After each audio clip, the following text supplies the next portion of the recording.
Este episódio do Man the Arena tem o apoio de FIAP, a melhor faculdade de tecnologia, e KingHost, tecnologia para empreender.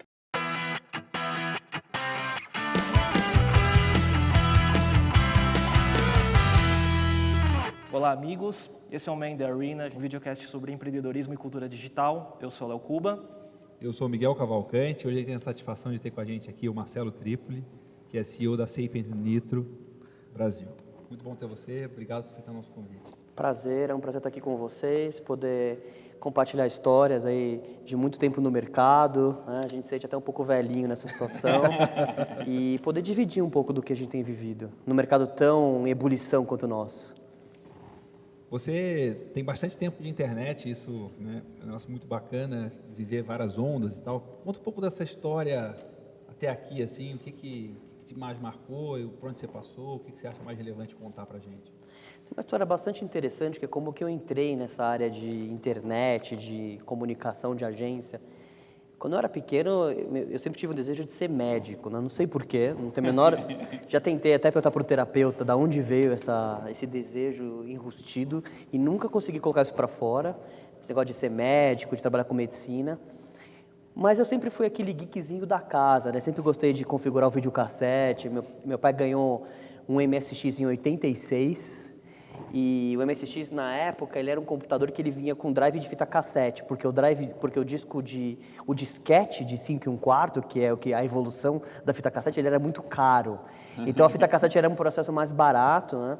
E aí a fita cassete tinha uma característica que quando você conseguia quando você ia rodar um programa no MSX, você tinha que colocar a fita cassete e dar um play e esperar o load do programa, que demorava 30, 40 minutos. E tinha uma questão do volume do player de fita cassete, que não estava ajustado. Depois de 30 minutos eu descobri que não rodou o programa. Mas eu adorava aquilo, era uma paixão muito grande, tipo, de mexer, de ver as coisas funcionando, de ver o equipamento físico acontecendo. Mas, ao mesmo tempo, minhas notas de exatas eram péssimas. Eu sempre fui muito mal em matemática, física. Então, assim, era uma dicotomia na cabeça dos meus pais que eu nunca podia ser um engenheiro.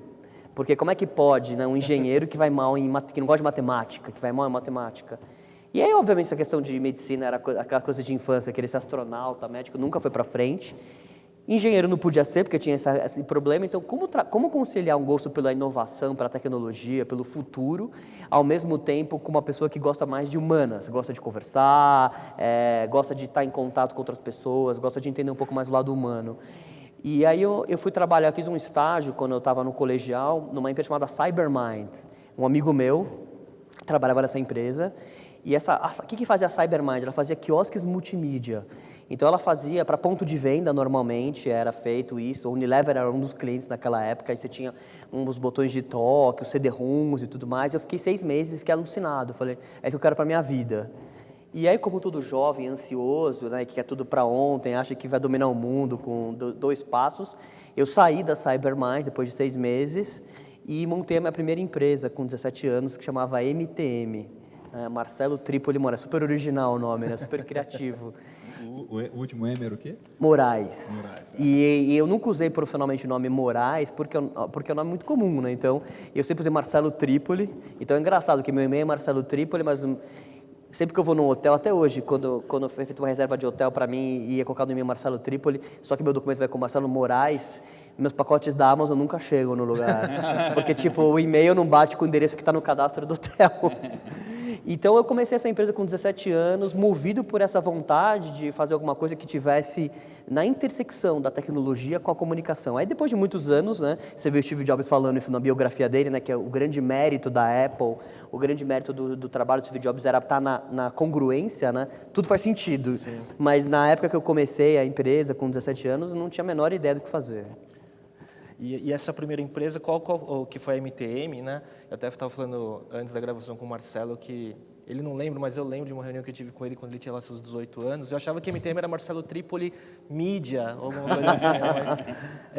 E como foi o destino dessa primeira empresa? Como foi a história?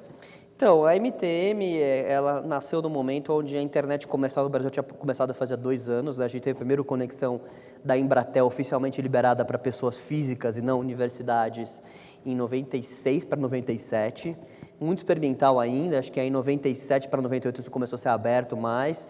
e as BBS, que eram um grande player na época de comunicação via modem, faziam a ponte com a internet, então você conectava uma BBS que disponibilizava algum serviço como o e-mail, por exemplo, e estava começando na época.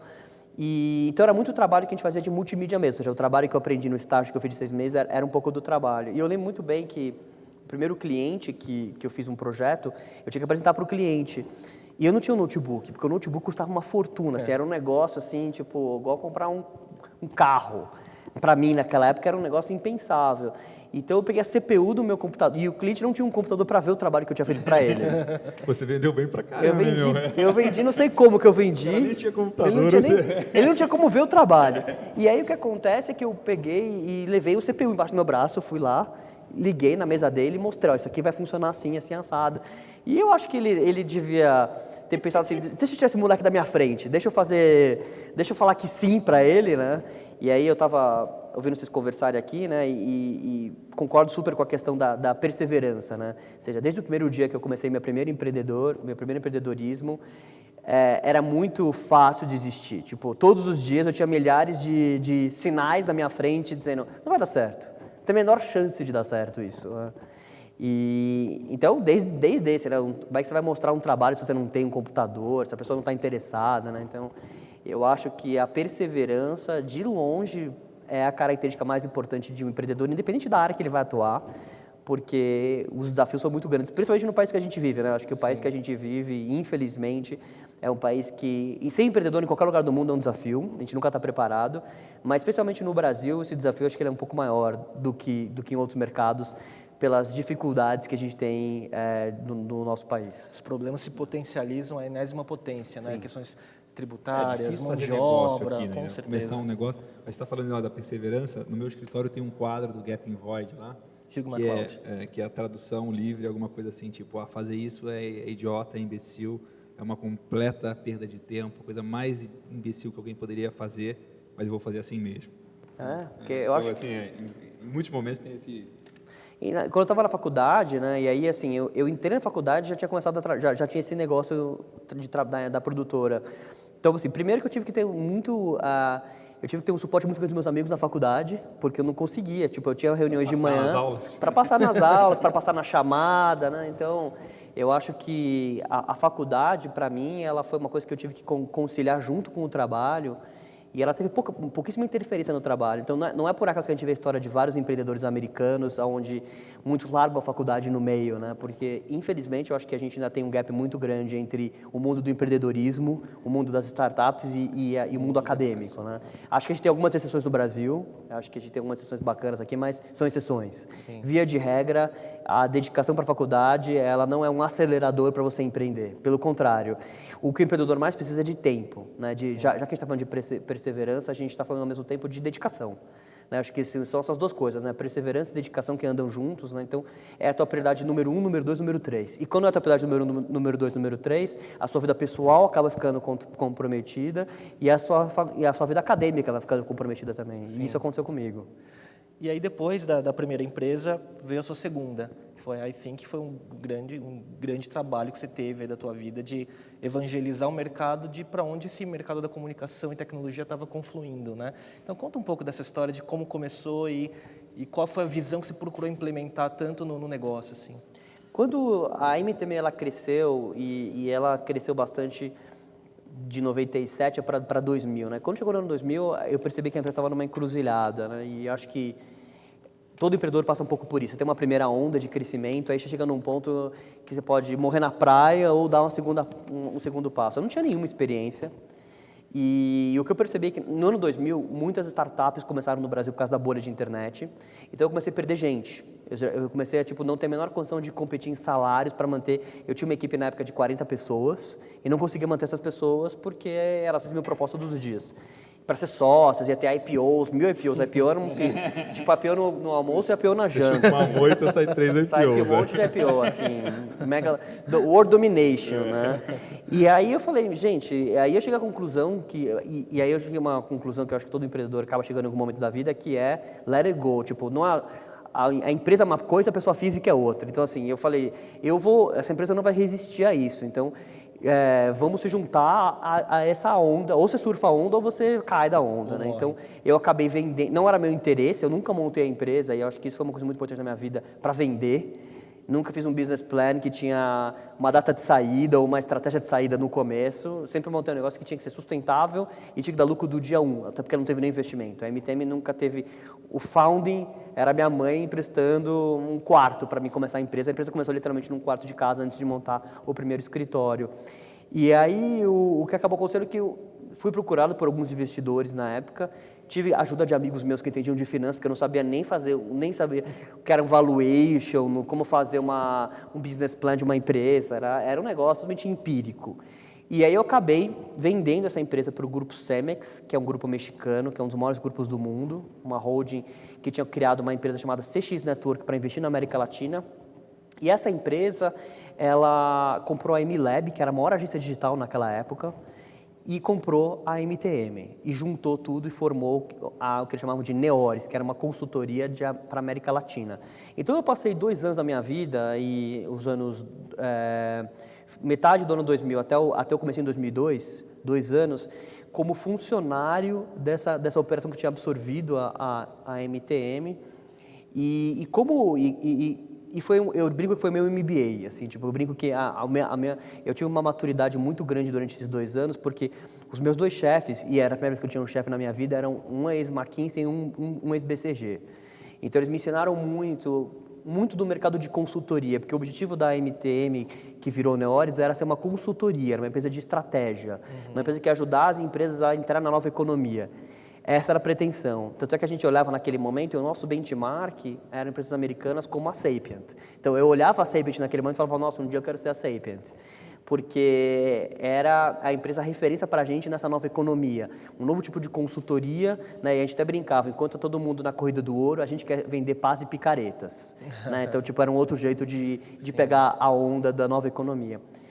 E aí, obviamente, que depois de 2 anos, naquela época, todo o business plan ele era baseado em premissas extremamente otimistas, né? Então, eram business plans totalmente fantasiosos, onde a realidade do business plan não batia com a realidade do mercado. Então, o negócio da Neores não funcionou. Ela existe até hoje, mas ela acabou tendo que se reinventar totalmente. E a reinvenção dela, ela deixou de ser consultoria e passou a ser uma empresa de implementação de SAP. E quando eu percebi que isso aconteceu, eu falei, não quero na minha vida trabalhar implementando SAP. Não é essa consultoria Você, né? que eu quero fazer, nada né? contra, mas eu não queria isso para mim. Então, eu saí no momento que o meu contrato venceu, eu tinha um non-compete. E quando venceu meu contrato, em abril de 2002 eu saí para montar a iThink. E aí foi muito bacana, porque a iThink nasceu já com 5 anos de aprendizado. Alguns da MTM e dentro da própria Neores, né? E aí eu percebi que existia uma oportunidade de mercado, isso há 10 anos atrás, e essa oportunidade de mercado, ela era uma oportunidade baseada de que as empresas digitais, na época as agências digitais, as produtoras digitais, elas eram muito táticas. Então, elas, na verdade, elas prestavam um serviço para o cliente que era um serviço muito operacional e que não tinha ninguém falando com esse cliente de uma forma mais estratégica, de business, né? E tentando traduzir o mundo digital para o negócio daquela empresa. As consultorias de alta gestão, naquele momento, elas diziam que faziam, mas elas não faziam na prática, até porque os executivos que estavam ali, os principals dessas consultorias, eles não tinham experiência com isso. Então, existia uma oportunidade de mercado. E elas eram muito caras também. Então, aquele empreendedor que não podia pagar um ticket de uma McKinsey, ele não tinha opção. Ele não tinha nenhuma opção, ele ficava meio sem opção para ter alguém para ser um advisor dele. Então, a iThink chamava iThink porque a ideia era ser um Internet Think. A ideia era entrar com pensar e não só com executar. E ela nasceu desse jeito. Obviamente que, como todo empreendedor, e eu digo para todo mundo que o lance do empreendedor é você se adaptar e alterar a sua rota ao longo do curso, né? Então, a questão do Charles Darwin, para mim, é perfeita, que é o que mais importa é a adaptabilidade, mais se você é maior ou menor, mais forte, é a adaptação. Então, a gente percebeu claramente que o mercado brasileiro, isso naquela época, até hoje acontece isso, mas naquela época era muito forte, não pagava por planejamento e por estratégia. Né? A cultura empresarial no Brasil é uma cultura muito de que estratégia é pré-venda e que você paga pela execução. Então, quando a gente falou que a gente era uma consultoria digital que ia vender um PPT e a gente ia entregar só um PPT, e a nossa ideia original era essa, não era fazer nada, não era fazer criação mídia, nada, os clientes falavam, não quero, eu adoro o teu jeito de pensar, eu Mas adoro a minha verba é as para pagar ideias. outra coisa. Exatamente, eu quero que você pense, mas eu quero que você ponha na rua. Eu não quero que você me dê só um caminho, eu quero que você execute o caminho. E isso, então, depois de um ano de fundar a iThink, a gente foi obrigado a mudar um pouco e foi obrigado a virar uma agência digital full service, mas sempre mantendo o diferencial dessa agência digital full service na área do planejamento. Né? Então, eu acho que isso que toda empresa tem que ter, que é, qual é o seu diferencial? Tudo bem, você pode fazer um monte de coisa que os outros fazem, mas alguma coisa você tem que fazer muito melhor que as outras, ou ser percebido pelo mercado como fazer muito melhor que as outras, para você conseguir se diferenciar num mercado muito competitivo como esse. É muito legal esse processo, e isso é muito difícil mesmo de você vender a estratégia, né? Tipo, acaba que eu já vi várias vezes você fala assim, não, eu vendo estratégia, mas eu cobro em outra coisa. Né? Eu cobro em mídia, né? Você cobra em algum outro formato, né? Em outra coisa. É difícil, porque é uma coisa intangível, na verdade. É uma coisa intangível e é uma coisa que a estratégia em si, se ela não for executada depois, ela não tem valor nenhum. Então, tem dois problemas na cabeça do cliente, né? Primeiro, que é intangível, estou pagando pelo quê? Né? E segundo, que tudo bem, se você fizer uma estratégia para mim e eu pôr isso não virar ação na prática, ela não tem valor nenhum. Por outro lado, ela deveria ser muito valorizada pelo cliente, porque é aí que você, na verdade, consegue ter um salto de inovação, de produtividade, de resultado de vendas. Porque a execução sem a estratégia, na verdade, ela pode ser mais do mesmo, né? E o que a gente vê no nosso mercado é impressionante, mesmo depois de muitos anos do mercado. O mercado digital tem 15 anos no Brasil, já viveu muita história, apesar de ser um mercado novo, já tem um legado, né? Você vê ainda muito pedido, muito briefing que chega na agência, que chega na minha agência hoje, fazer um aplicativo, fazer um viral. A gente fala, como assim? Então, assim, a gente ainda está no mercado que precisa amadurecer muito, no sentido de saber até o que pedir. Tem caso o cara fala assim, eu fiz um viral, né? Aí você olha um vídeo, tipo, mas qual que é a viralidade desse vídeo? É zero, ninguém... O cara assiste, ele não passa para ninguém, né? Então, agora, até fiquei curioso desse processo de 10 anos, assim, o que você lembra com mais carinho, mais satisfação desses 10 anos, tipo, de alguma coisa que vocês fizeram, assim, tipo, a gente entregou tal coisa que a gente achou muito bacana, assim, tipo, o que Olha, lembra? o que eu acho que é uma coisa que para a gente foi um marco muito importante na empresa, foi a gente ter conseguido mudar a cultura dos nossos clientes, que é uma coisa muito difícil, né? Até um pouco pretensioso para uma empresa nacional, pequena, trabalhar, por exemplo, com uma empresa como a Johnson & Johnson, uma multinacional, com 100 anos de história, gigantesca, uma empresa gigante no Brasil, e você conseguir contribuir com o processo de mudança de cultura interna dessa empresa, para ela mudar o jeito que ela pensa a comunicação, realmente É um feito. Isso é o que eu mais me orgulho do trabalho que a gente fez. Mais do que um projeto específico, foi a gente ter trazido para a gente uma responsabilidade de aculturamento do mercado. Foi a gente ter descoberto que o mercado, que a gente não ia crescer se a gente não conseguisse mudar o mercado. Então a gente na verdade percebeu que a gente precisava criar o mercado. E então a gente puxou desde o começo, e eu particularmente sempre dediquei um tempo muito grande nesse trabalho de evangelização do mercado. Escrevendo artigos, dando palestra, viajei muito fazendo isso, fazendo um trabalho realmente de mostrar um pouco o caminho das pedras. E não ser um guru, porque eu acho esse negócio de guru muito complicado, né? A gente não sabe nem o que vai acontecer amanhã, né? Tipo, eu casei 3 dias depois do 11 de setembro. Então, assim, você nunca sabe o que vai acontecer. Tipo, o mundo é muito instável, né? A sociedade líquida que a gente fala, que a gente vive hoje. Mas você saber fazer as perguntas certas. Eu acho que o grande lance que a gente evoluiu muito na iFin, que ajudou muitos clientes, é fazer o cliente se questionar. É dar uma de terapeuta ali, falar, não, você já se perguntou isso? Você já se perguntou aquilo? Você já se perguntou aquilo outro? Então, muito mais do que dar uma resposta pronta ou uma forma, faça desse jeito que vai dar certo. Que eu não acredito nisso, nunca acreditei. É você questionar. Você fazer um questionamento do status quo. E você está falando muito desse negócio do papel de evangelizar o mercado, né? E assim, você foi o primeiro, acho que na figura, tanto na iThink como o Marcelo, né? Você foi o primeiro a falar muito sobre brand utility, por exemplo, no Brasil, né? Então, a marca provendo conteúdo, serviço, entretenimento e tal. E aí, depois que você levantou a bandeira, muitos outros vieram, né? Então, como você vê essa questão do amadurecimento do mercado brasileiro, quando a gente olha também para o mercado lá fora, né? Você vê grandes agências como a RGA, a KKA e tal, fazendo trabalhos fantásticos, né? E a gente olha para o Brasil, ainda falta um pouco também de cultura e de investimento, que o dinheiro está lá, né? Só que tem que migrar um pouco mais para esse mundo digital, né? Como você vê tudo isso aqui? Eu acho que o Brasil tem um desafio muito grande, que o Brasil ele tem uma dinâmica de comunicação muito particular, né? para explicar para os gringos que eu lido no dia a dia, eu falo, olha, o Brasil é uma jabuticaba. Não tem jabuticaba, tem vários berries no seu mundo, mas esse não tem. Só tem no Brasil jabuticaba. E o mercado de comunicação brasileiro, ele é uma jabuticaba, porque ele tem uma dinâmica que deve existir alguns outros países na mesma dinâmica. Eu conheço o Japão, fora o Brasil, mas normalmente o mercado separa a mídia do trabalho de produção. E o mercado brasileiro, por ter criado um modelo que junta essas duas coisas, junta a mídia e produção no mesmo modelo de negócio de agência, criou uma distorção gigantesca.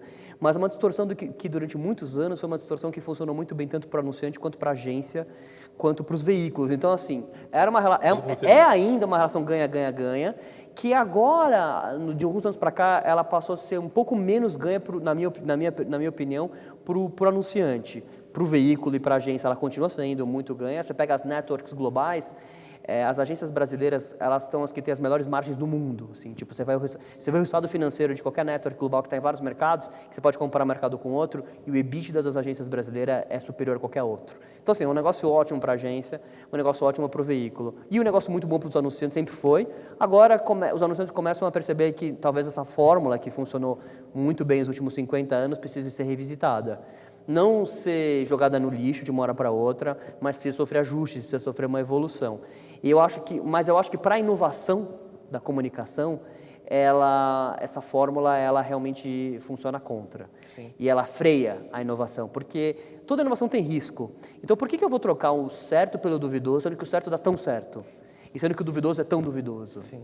Então, acho que no mundo inteiro você tem o certo pelo duvidoso, mas no Brasil o certo sempre foi mais certo e o duvidoso sempre foi mais duvidoso. Legal isso.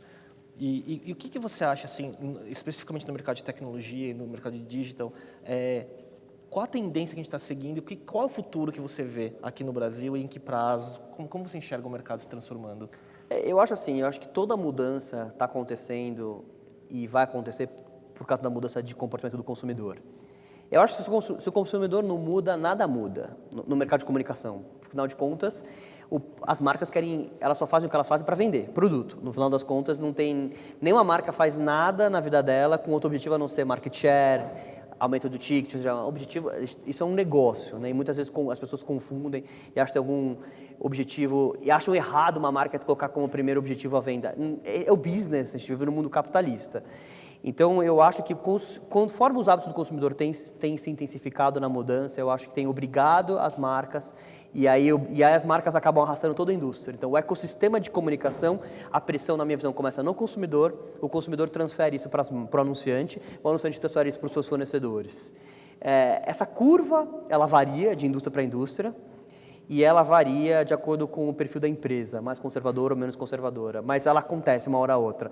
É engraçado que a gente consegue olhar hoje a dinâmica do mercado e eu brinco que a gente tem uma bola de cristal no Brasil, porque você olha alguns mercados mais maduros, como o mercado americano, e você olha o que está acontecendo lá e você vê que daqui a um tempo chega no Brasil. Você não sabe precisar o tempo, o delta T ninguém sabe, mas é muito fácil de ver que a tendência do mobile vai chegar aqui como chegou lá fora, a tendência do social chegou aqui como chegou lá fora antes. Então, assim, você tem sempre essas ondas que começam e depois vêm para cá, né? O que acontece é que o Brasil, como ele, na verdade, ele entrou depois em algumas coisas, ele tem um leapfrog de algumas tecnologias, né? Então, talvez a penetração de TV a cabo no Brasil nunca seja tão grande quanto é nos Estados Unidos, porque se todo mundo tem 4G, por exemplo, você não precisa mais disso, né? Então, agora eu acho que a grande revolução que a gente vai ver nos próximos anos, elas vão estar em duas coisas. Elas vão estar na pequena tela, que é a tela individual no bolso da gente, que a gente pode chamar do que a gente quiser, de smartphone, qualquer coisa assim, e na tela grande, que é a tela social da casa das pessoas. Então, eu acho que, a partir do momento que a conexão de verdade, banda larga de verdade, wireless, for abrangente, for ubiquitous no Brasil inteiro, não for uma coisa de nicho e que funciona às vezes não funciona, a hora que isso acontecer de verdade, eu acho que a gente vai realmente ter uma mudança de paradigma muito forte. Um salto, né? Um salto, porque você aí vai ter realmente uma possibilidade de ligar a TV da sua casa e acessar qualquer conteúdo. Então, o monopólio de frequência, o monopólio de emissoras, o monopólio que a gente tem não vai mais fazer sentido e a concorrência ela vai ser uma concorrência muito mais fragmentada. Eu acho que, de certa forma, a gente deve viver isso num nicho pequeno, né? Quando você tem uma Smart TV, um Apple TV, que você vê o conteúdo sob demanda, como você quer, mas isso vai massificar, né? Isso que vai acontecer, né? Eu acho que o brasileiro tem uma característica que ele aceita muito rápido a tecnologia. Então, eu acho que essa é a vantagem que a gente tem comparado com outros povos. Apesar de aqui ser muito caro, eu acho que o que previne o brasileiro de aceitar mais é o custo da tecnologia. Tanto custo para você comprar um smartphone, quanto custo para você assinar uma banda larga. É muito caro para a renda média do brasileiro. Se isso cair, e é impressionante, é uma demanda reprimida. Quando cai o custo, aumenta a penetração de uma forma exponencial. Né? Então, não é à toa que o Google está investindo aí uma fortuna para conectar mais gente na internet, porque o Google tem uma conta. Sim. Cada X pessoas conectadas na internet, quantos dólares a mais pode significar de potencial receita? Quanto share of wallet eles podem captar? Então, é simples assim. Então, eu acho que é uma questão só de timing. Quanto tempo vai demorar para isso acontecer? Vai acontecer.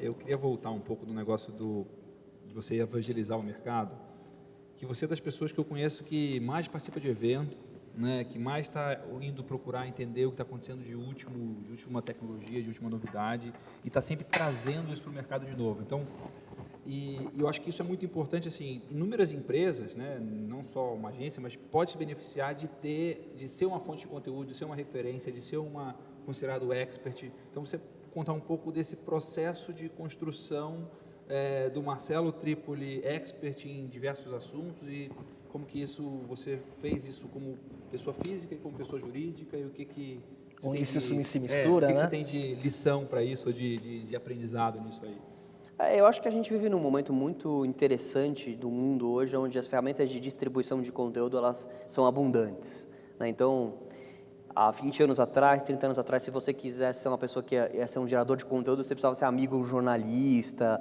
Para você virar um articulista de um jornal era super complicado. Né? Então, assim, o poder de distribuição de informação estava na mão de poucos. E isso é lugar comum, mas hoje está na mão de qualquer um. A partir do momento que está na mão de qualquer um, você tem que fazer uma outra pergunta que é: você está realmente disposto a dedicar o seu tempo para fazer isso? Porque assim, eu vejo muita gente que já cruzou meu caminho lá na agência, falando, não, que legal que você faz. Fala, mas você está disposto a trocar o seu domingo à tarde, em vez de você ir lá no cineminha, Tá com a família, Faustão, né? Em vez de ficar vendo... tá com a família, né? Então, assim, é um sacrifício pessoal gigante. Assim, eu sou uma pessoa, por exemplo, eu tenho vários amigos jornalistas, eu virei amigo de vários jornalistas e eles falam, Marcelo, você é o cara mais acessível que eu conheço. Quando eu preciso de você, no matter what, no matter where você está disponível. Então, assim, se isso é uma prioridade na sua vida, é igual dieta, entendeu? Você tem que estar disposto a fazer sacrifícios pessoais em prol de alguma coisa. É a mesma coisa. Então, eu acho que, assim, as ferramentas estão aí, qualquer um pode usar. Mas ter disciplina, ter foco, né, e priorizar isso em detrimento de outras coisas, é o que eu acho que acaba separando muitas pessoas. Porque não é fácil e exige um sacrifício pessoal. A terceira coisa é... Se você tem essa disciplina, se a ferramenta de conteúdo está disponível, é você achar um jeito, um ângulo para abordar o assunto que não será mais do mesmo. Porque também não adianta você ter disponibilidade, foco, energia, e você jogar um conteúdo na rede que todo mundo já falou.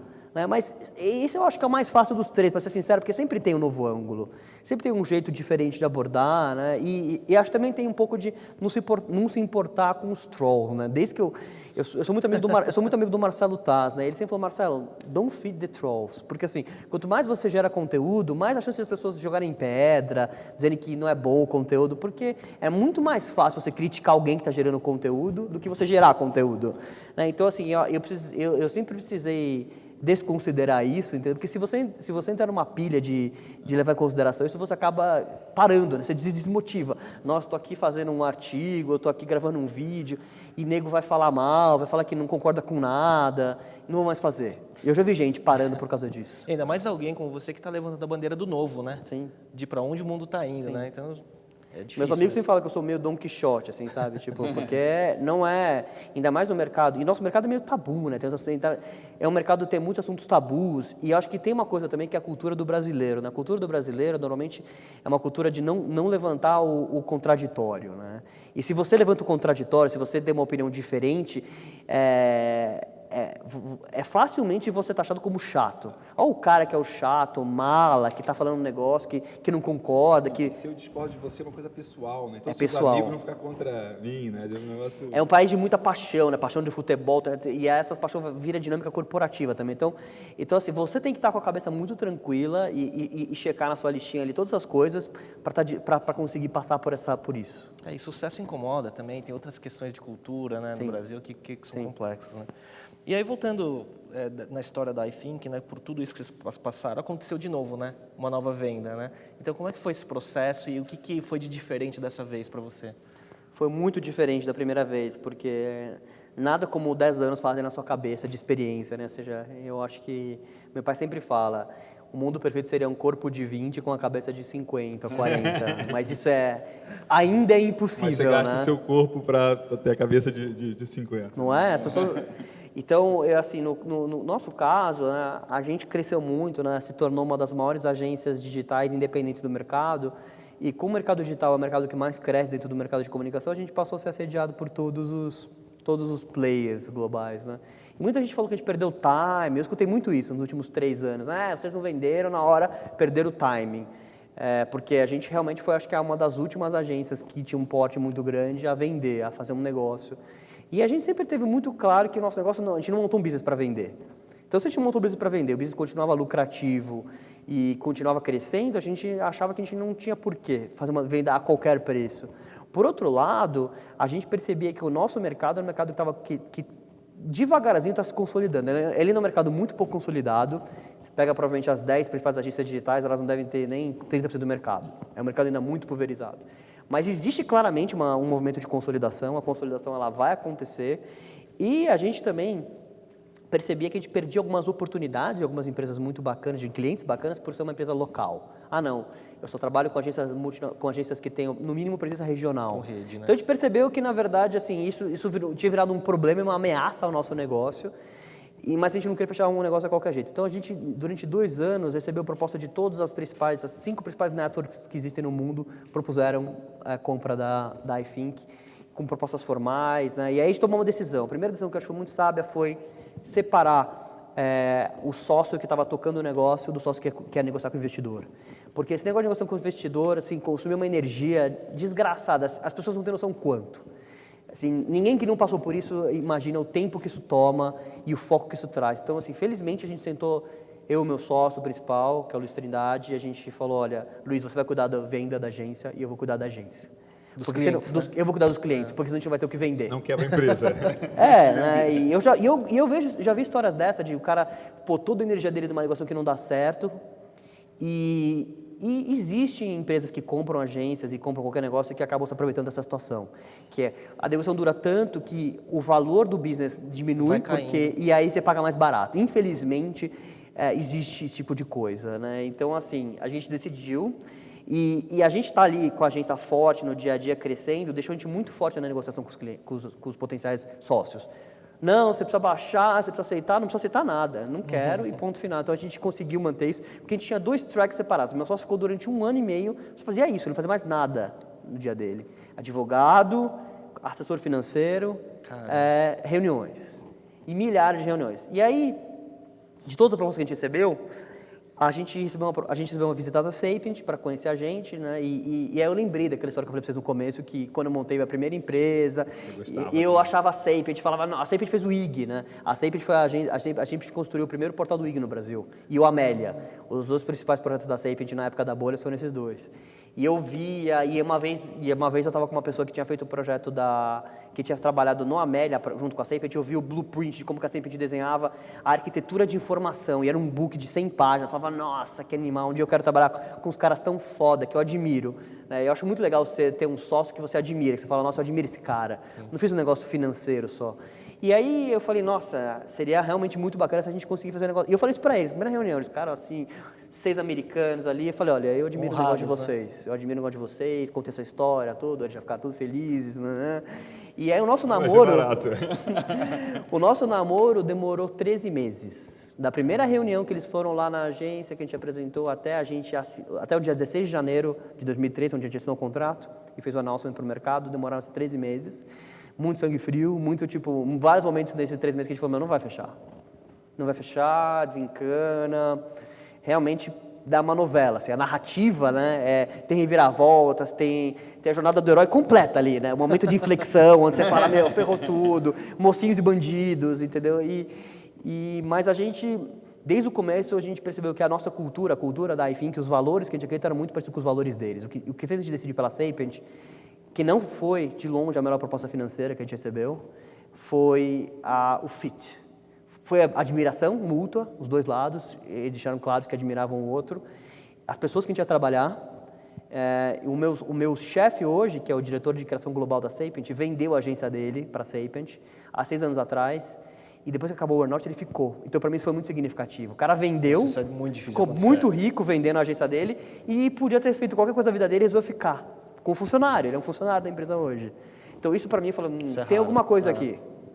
Foi esse o principal motivo nosso. Muito legal. E tem alguma coisa assim essa coisa de você ter 2 sócios, um trabalhando no negócio, outro trabalhando na venda, acho que já ouvi em alguns casos, acho que é uma lição muito Toda boa startup, né? Quando tinha os founders de startups de tecnologia, então você vê que é muito similar, né? O caminho, né? De negociação, né? Separa tudo, né? Mas tem mais alguma coisa que você gostaria de dar de aprendizado, talvez até da primeira venda, de que deu errado, de coisas que é comum você ver de erro em outros casos de negociação, o que tem de... Porque isso é uma coisa assim... É universal, né? É universal. Sim. E... Tipo, a pior coisa que tem é você vender errado, né? Tipo, Sim.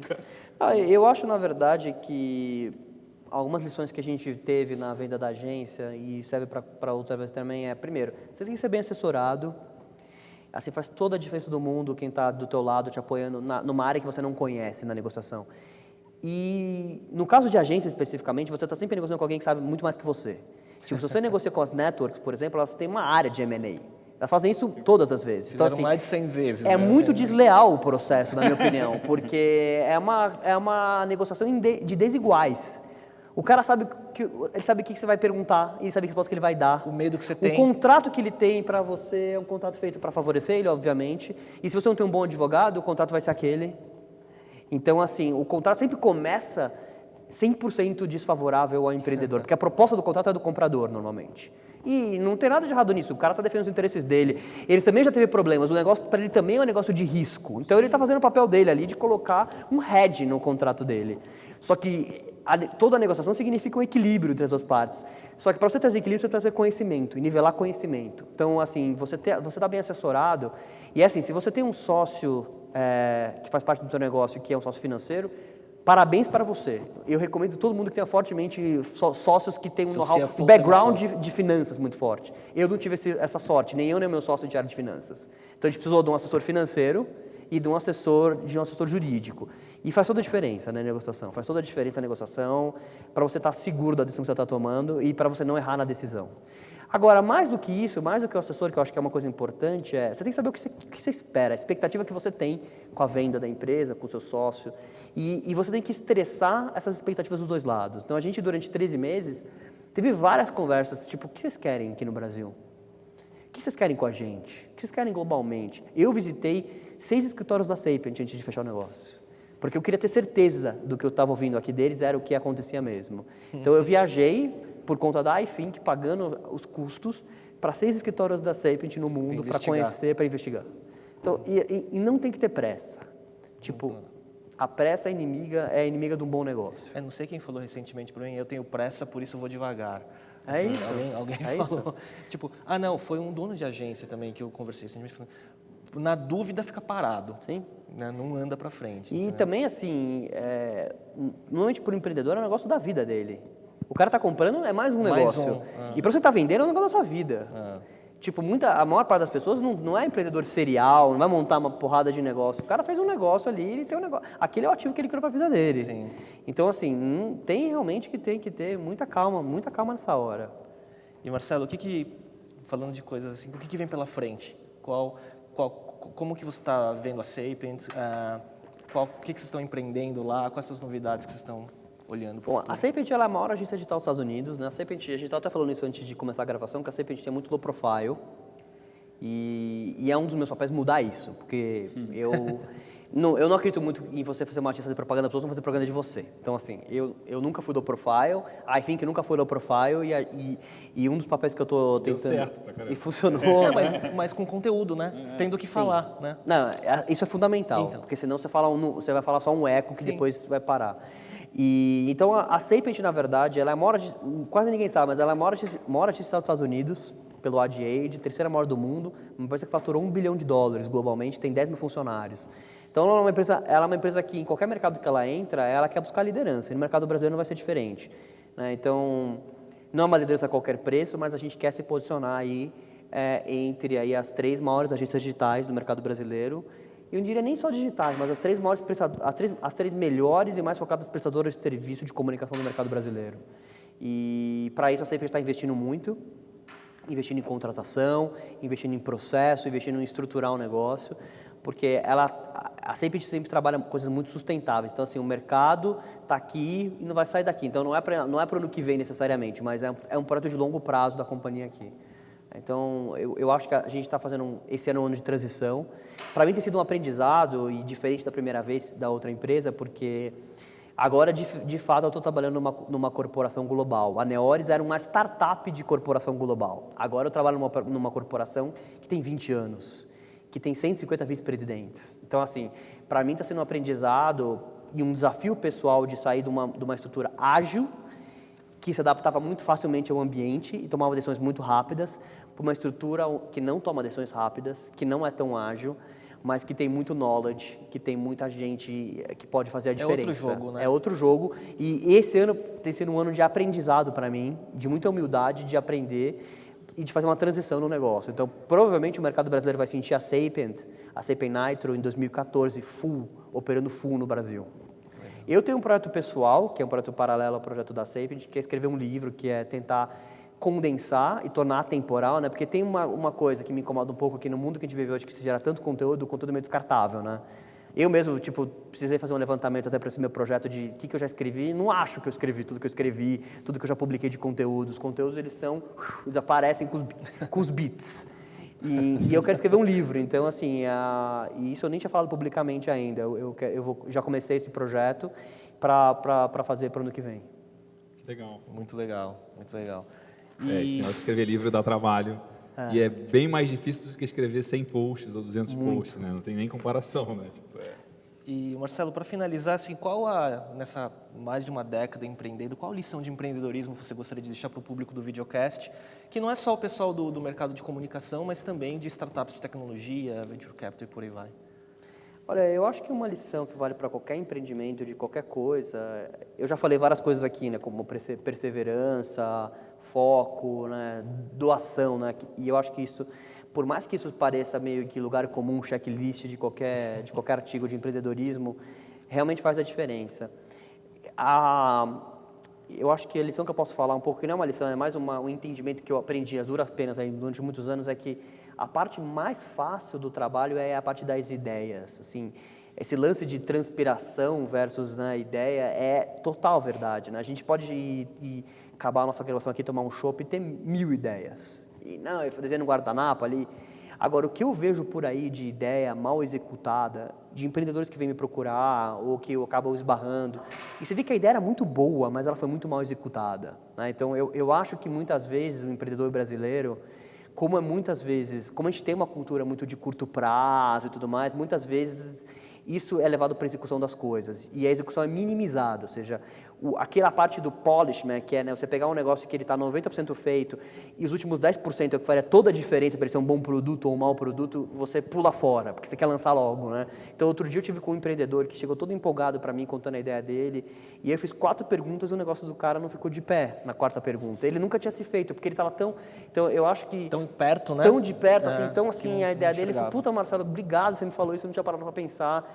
E eu falei, mas você tem que executar isso, executar aquilo. E aí eu acho que junto com essa história de você focar na execução, tem uma questão de você eliminar as coisas da sua frente que são distrações, né? Tipo, uma história de empreendedor que eu gosto muito é o pessoal de uma startup americana, que nem é uma startup agora, chamada 37 Signals, que é uma empresa que criou Basecamp, criou vários produtos, Campfire, vários produtos lá fora.